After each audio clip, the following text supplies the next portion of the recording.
Hai semuanya, Assalamualaikum warahmatullahi wabarakatuh. Welcome back to my YouTube channel di Hani Official. Nah teman-teman, apa kabarnya kalian? Mudah-mudahan kalian dalam keadaan sehat ya. Nah di video kali ini, mohon maaf sebelumnya karena mungkin kalian bisa lihat pencahayaan di sebelah sini itu terlalu terang dan itu mengakibatkan alis aku agak sedikit lebih nampak lebih besar di sini dan agak lain aja gitu ya kan, karena pencahayaan ini lewat lampu dan lewat lampu patromak aku guys gitu, jadi abaikan aja gitu kan, fokus ke aku aja. Oke guys, nah kita di sini akan membahas sesuatu yang menurut aku ya ini penting banget untuk dibahas. Sesuai dengan judul di sini kita sama-sama akan mengupas tuntas tentang perbedaan dari kata bahasa Inggris yang sering sekali mungkin kita di sana atau barangkali teman-teman pernah mengucapkan ini, jadi semakin tahu dan lebih paham lagi. Di sini sama-sama kita akan membahas tentang perbedaan dari dua kata, yaitu antara believe dan trust. Nah, seringkali bahasa Inggris ini menjadi kendala untuk warga 62, terutama kita yang pernah duduk di bangku sekolah dari SD, terus SMP, ada yang ngambil SMA atau SMK, bahkan sampai di dunia perkuliahan juga ada mata kuliah bahasa Inggris. Kenapa sampai sekarang warga Indonesia itu masih tabu dengan yang namanya bahasa Inggris? Ya karena memang bahasa ibu kita bukan bahasa Inggris, melainkan bahasa Indonesia. Ada yang bilang, kamu so Inggris banget sih, ngomongnya bahasa Inggris, chattingnya bahasa Inggris gitu ya kan. Budayakanlah bahasa Indonesia, cintalah sama Indonesia, gunakanlah bahasa Indonesia. Nah menurut aku nih ya, orang yang seperti itu tuh pemikirannya kurang terbuka. Karena apa? Persaingan di 2021 ke atas itu sudah sangat ketat di dunia pembelajaran, di dunia pendidikan, di dunia pekerjaan. Menurut aku, menguasai bahasa itu adalah satu hal yang yang wow, sesuatu hal yang seharusnya kita pelajari. Karena aku pribadi sangat benci banget tuh yang namanya bahasa Inggris. Dari SD sampai kuliah semester berapa gitu aku benci banget. Bahkan dulu waktu SD aku dibeliin sama umi aku itu kamus berpuluh-puluh miliar, tapi nggak ada yang nyangkut di pikiran aku. Dan aku paling benci yang namanya kalau udah belajar bahasa Inggris itu secara teori, verb, verb, subjek, plus apa, dan itu paling aku nggak suka. Jujur aku paling benci banget, dan entah kenapa nggak suka aja gitu loh. Dan nggak suka aja, namanya kalau kita nggak suka ya nggak nyampe ke hati ya kan.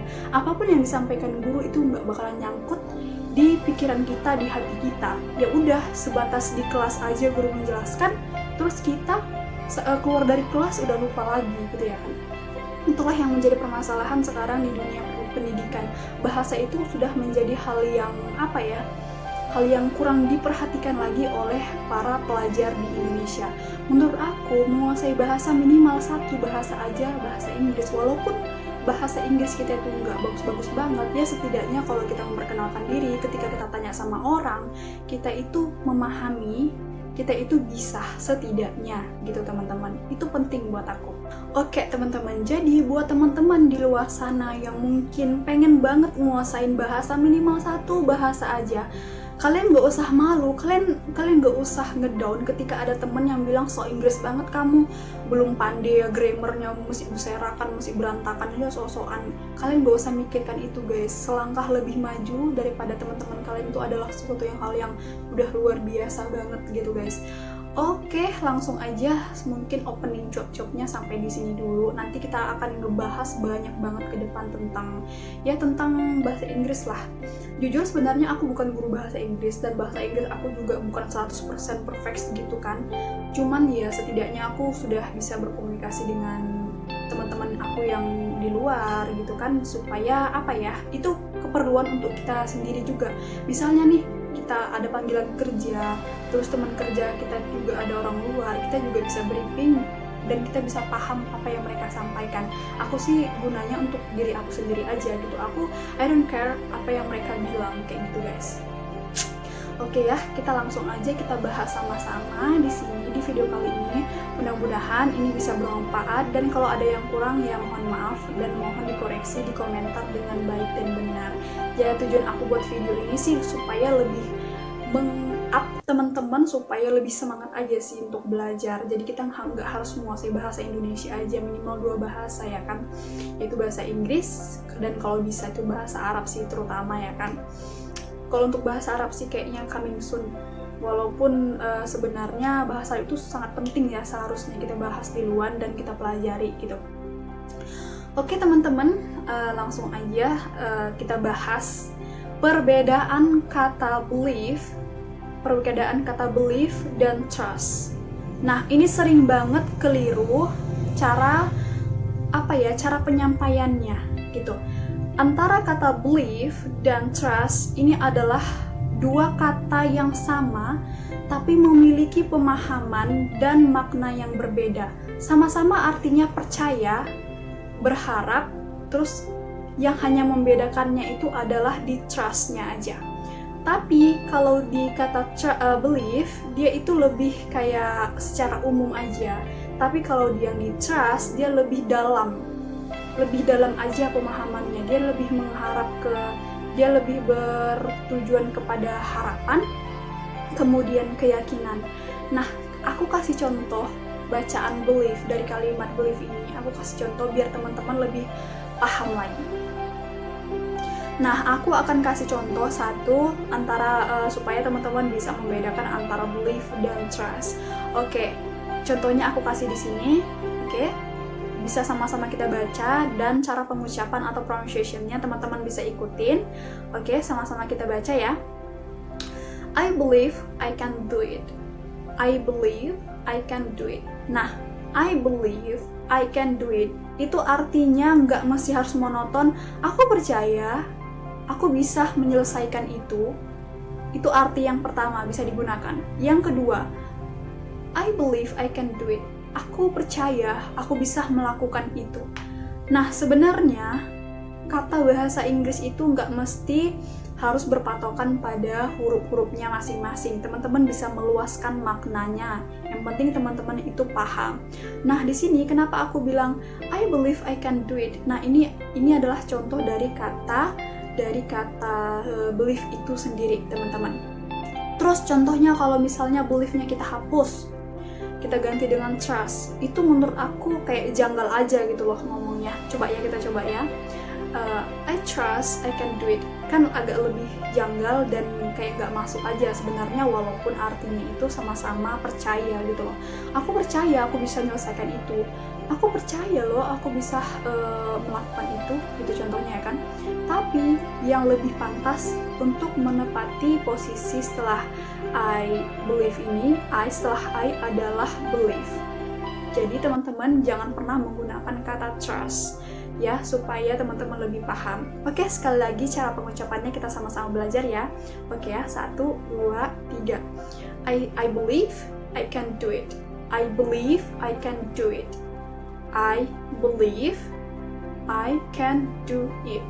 Jadi kalau misalnya teman-teman itu pronunciation-nya masih kaku, nggak apa-apa, dilenturin aja, dibilang orang so Inggris ya, bodo amat dah. Yang penting teman-teman berhasil belajar bahasa Inggrisnya pelan-pelan. Oke, sekali lagi ya kita belajar ya. Kita cara pengucapan atau pronunciation-nya ya. Oke, I believe I can do.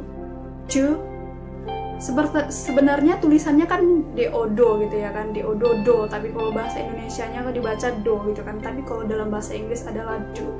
Dia lebih kayak gitu. Contohnya kita baca ulang ya. I believe I can do. I can't. I believe I can do it. Aku percaya aku bisa melakukan itu. Nah, buat teman-teman bisa nyobain ini ya. Nah, untuk kedepannya, kalau misalnya kalian punya teman-teman yang menyepelekan kalian, misalnya gini, apa bisanya kau menyelesaikan itu, Letiung? Misalnya kayak gitu kan, apa bisanya kau menyelesaikan itu, Butet? Jadi kalian jawab dengan bahasa Inggris, guys. Yes, of course. I believe I can do it. I believe I can do it. Jadi kalian gak usah khawatir karena itu artinya bisa ada dua. Aku percaya aku bisa ngelakuin itu. Aku percaya aku bisa menyelesaikan itu gitu guys. Oke, sekali lagi kita baca ulang. I believe I can do it. I believe I can do it. Oke guys, semangat. Oke, sekarang masuk perbedaan yang kedua. Nah, apa itu? Yaitu trust. Trust. Trust. Nah, seperti yang aku bilang di awal, kata-kata trust ini lebih dalam, lebih ke berharapnya terlalu dalam supaya si lawannya ini percaya sama dia lebih, dan terus lebih ke keyakinan gitu loh guys. Nih contoh ya kan, adalah pacar kalian apa, misalnya kalian punya pacar ya kan. Ambil simpel-simpel aja buat biar teman-teman tuh lebih mudah paham gitu ya kan. Kalian punya pacar nih ya kan, terus kalian dituduh selingkuh. Jadi yang kau selingkuhin aku, yang datang kita balas ya kan, nggak ada aku selingkuh loh, percayalah sama aku setia loh sama kau beb. Kita bilang lah kayak gitu ya kan. Geli kali aku. Untuk meyakinkan dia itu kalau misalnya kalian bilang believe me, itu rasanya kalau menurut aku tuh kurang cocok dan janggal aja menurut aku ya. Apalagi misalnya kalian punya pacar bule atau teman bule lah bisa dibilang ya kan, jangan sesekali atau ya kalau bisa dirubah, misalnya kan percayalah sama aku gitu kan, supaya ucapan percayalah sama aku ini lebih dalam gitu loh, lebih meyakinkan dia gitu. Janganlah kalian bilang believe me, itu menurut aku that's wrong, itu adalah yang salah menurut aku. Kalau bisa dirubah, ada yang lebih cocok, kenapa enggak gitu ya kan. Nah, pengucapan yang benar adalah misalnya kalian dituduh nih ya kan, jadi kau selingkuh selama ini sama yang lain nih ya, enggak gitu ya kan, kita bilang ya kan trust me, lebih kayak percayalah sama aku gitu, lebih dalam aja, itu lebih dapat daripada believe me gitu. Oke, ingat ya, trust me, di sini dia trust me. Jadi cara pengucapannya itu lebih kayak R-nya itu kurang dapet, kayak terus di terakhir itu kan ada T ya, trust gitu, trust me gitu. Oke, aku tambah lagi ya untuk yang kedua. Ini contoh dari kata-kata believe itu sendiri. Nah, contohnya seperti ini.